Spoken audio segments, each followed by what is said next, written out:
Lo mencionábamos ya, finalmente la solicitud de licencia de Ángel Aguirre, el maestro Alfonso Zárate con nosotros para hablar de este tema. Qué gusto, bienvenido, buenos días. Paola.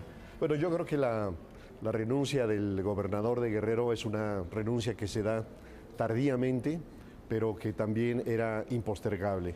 Yo creo que lo que está ocurriendo en el estado de Guerrero hacía muy difícil la permanencia de Ángel Aguirre. Hay que tomar en cuenta que carecía de bases sociales, no tiene un respaldo social, los acarreados desde luego no significan nada, y aquellos partidos que concurrieron en su candidatura, es decir, el PRD, el PT, Movimiento Ciudadano, le retiraron finalmente el apoyo. De tal manera que estas condiciones, más la tremenda ebullición que se vive en el estado de Guerrero, los acontecimientos en Iguala y en otros municipios del estado de Guerrero, y la manera en que han contaminado a otras partes de la República, porque las movilizaciones están también en Cuernavaca, están también en Guanajuato, en el Distrito Federal, en Guadalajara, en fin, todo esto hacían prácticamente insostenible al gobernador.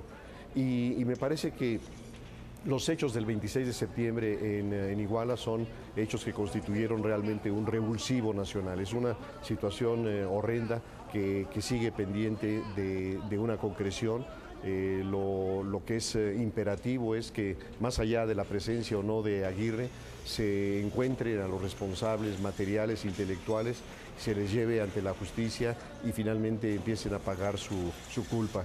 Pero vale la pena también decir que el estado de Guerrero, a través de su trayectoria, de su historia, es un estado que prende focos en una perspectiva de seguridad nacional. Hay que recordar la enorme pobreza en la cual vive el estado de Guerrero. Hay que recordar la experiencia guerrillera, ahí se han dado muchas experiencias guerrilleras. Vinculada justamente a las normales rurales. Exactamente, es decir, por ejemplo, en el caso de dos de los líderes guerrilleros importantes de Guerrero en la década de los 60, en el caso de Lucio Cabañas es egresado de la normal de Ayotzinapa.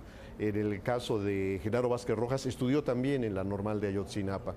Así que lo que tenemos es una tradición de experiencias guerrilleras, pobreza, la presencia también de la Coordinadora de Trabajadores de la Educación, la CETEC, que tiene, digamos, procedimientos muy belicosos, y todo esto debería de haber generado una condición de atención privilegiada por un lado, del propio gobierno del Estado, que tiene instrumentos de inteligencia, es decir, qué pasaba con su Secretaría de Gobierno, qué pasaba con la Procuraduría de Justicia del Estado, qué con la Secretaría de Seguridad Pública, que no veían esta descomposición, que Aguirre decía que estaba solamente en Iguala.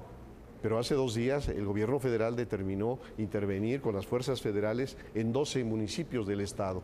Y creo que también esta situación interpela a los órganos de inteligencia del Estado mexicano, que tienen una responsabilidad de darle una atención particular a estas regiones en las que coexisten tantos ingredientes. O sea, va mucho más allá del ámbito local. Pero a ver, ayúdanos a entender, ¿qué pasó en el PRD en apenas cuestión de días? Porque al menos desde la dirigencia nacional habían dicho no vamos a impulsar su renuncia, y pues siempre sí. Es cierto, yo creo que lo que vemos en el caso del PRD es un comportamiento vacilante y torpe. Me parece que empezó Carlos Navarrete con el pie izquierdo, porque lo primero fue una lógica político-electoral, es decir, diría mejor, una lógica electorera. A ellos les importaba mucho que Aguirre se mantuviera porque estamos a unos meses de un proceso electoral y el gobernador es un gran operador electoral. Entonces, tener a Aguirre les garantizaba la movilización de recursos para retener el poder en el Estado. Pero se dieron cuenta, al final de cuentas, de que el desprestigio era tan grande que las impugnaciones, que finalmente era un lastre. Entonces, creo que no le hace bien al PRD, pero tampoco al PT, pero tampoco al Movimiento Ciudadano. Y diría yo que esta decisión también de alguna manera involucra al propio Andrés Manuel López Obrador, en la medida en que Lázaro Mazón, quien era el secretario de Salud y quien es el candidato de Morena a la gubernatura, es nada menos que exalcalde de Iguala, es decir, en este lugar donde hay descomposición. ¿Y quien impulsó a Barca? Y quien impulsó a Barca y que tiene a su hermano dentro del propio Cabildo. Así que, digamos, esta es una situación que desnuda, que exhibe las relaciones entre los políticos y el narcotráfico y el crimen organizado. Una situación, creo, Paola, que ese es lo más grave, que no es excepcional.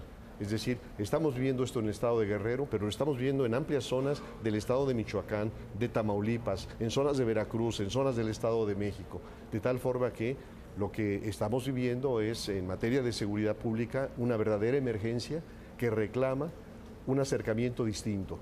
Un acercamiento distinto. No podemos pensar en que desde una perspectiva netamente policial se resuelve esto. Es un desafío al Estado mexicano, es un desafío a la sociedad y así hay que verlo. Pues sí, duro, complejísimo. Muchísimas gracias. Mucho gusto. Gracias, maestro Zárate.